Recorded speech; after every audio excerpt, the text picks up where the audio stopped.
डोंगर खोऱ्यामध्ये वसलेलं हे जांभूळशी गाव, गावात काय त्या सर्व वाड्या वस्त्या या ठिकाणी जो कार्यक्रम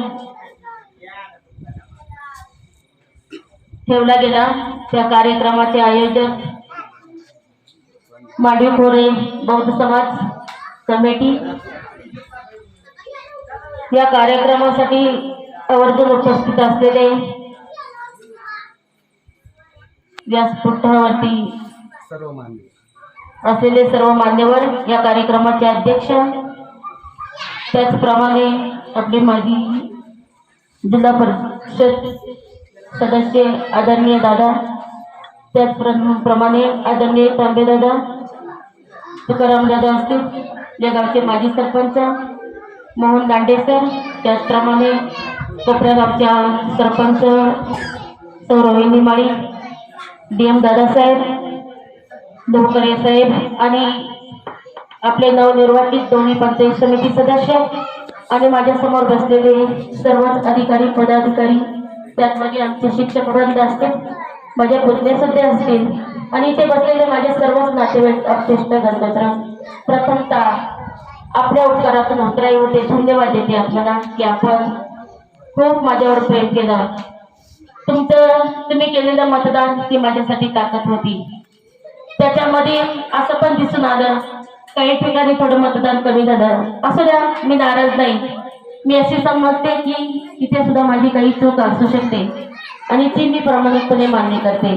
माझ्या चुका झाल्या असतील समजून घ्या, पुढे होऊ देऊ नका. त्याच्या आधीच मला समजून सांगा की इथं तुझं चुकते, नक्कीच आहे तर मी तुमचीच आहे. या विषयावर थोडस वेगळं बोलते मी की या भागाला जे प्रतिनिधित्व भेटले त्याचं सर्व श्रेय जाते ते आदरणीय आमदारांना, कारण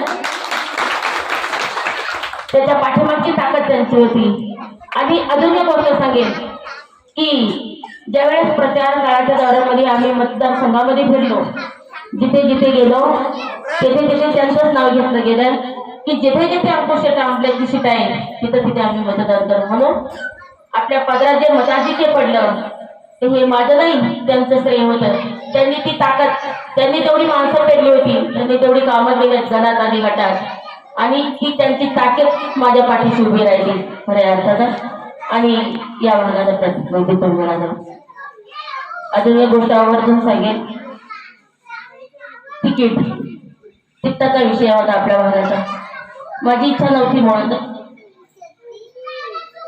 परंतु हे तिकीट आणण्याच्या पाठीमागे जे कार्यकर्ते होते त्यांच्यावरती आपल्या परिसरातून रोष होता असेल, परंतु प्रामाणिकपणे सांगते, तुकाराम दादा जोशी माजी सरपंच, भीमराव मोठे माजी सरपंच कोपरे, ठमाजी कोटे माजी सरपंच कोपरे, हरिभाऊ गुळे मामा,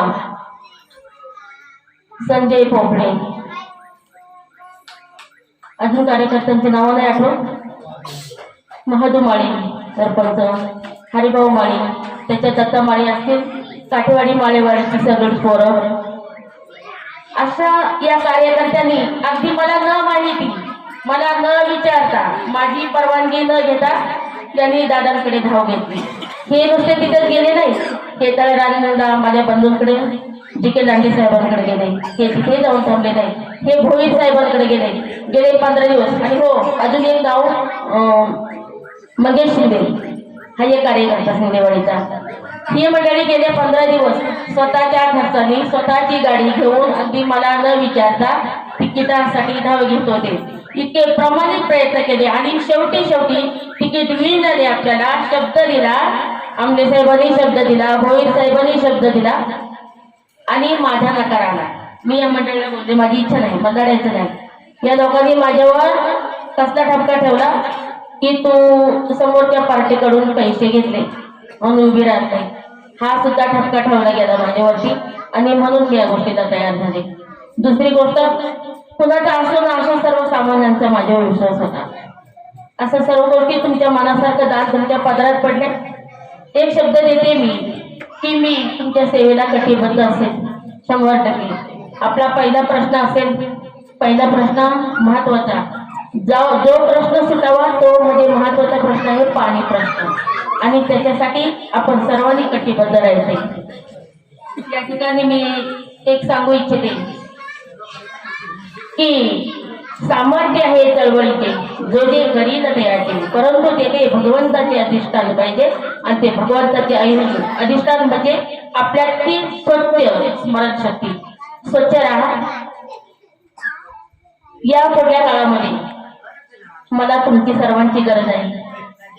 आपण पाणी प्रश्नावरती आवाज उठवणार आहोत, सगळ्यांची मदत घेणार आहोत, परंतु तिथे मला तुमचीही गरज पडणार आहे. तेव्हा तिथे माझा साथ सोडू नका. 100% आपण पाणी प्रश्न सोडवू. अजून एक गोष्ट या ठिकाणी आवर्जून सांगते. प्रचार काळामध्ये माझे आदरणीय DM दादा सोनवणे असतील, लोकबरे साहेब असतील, कोकाटे साहेब असतील, आणि तुकाराम दादा, हरिभाऊ गोळे या मंडळींना एक गाडी करून दिली होती.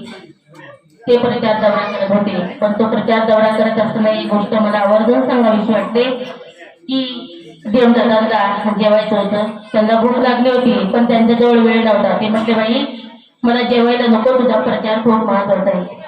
अगदी निश्चितपणे सांगेल, हातावरती कोरडी भाकर घेतली, त्याच्यावरती कांदा लसूण घातला, आणि दादा त्या गाडीमध्ये भाकरी.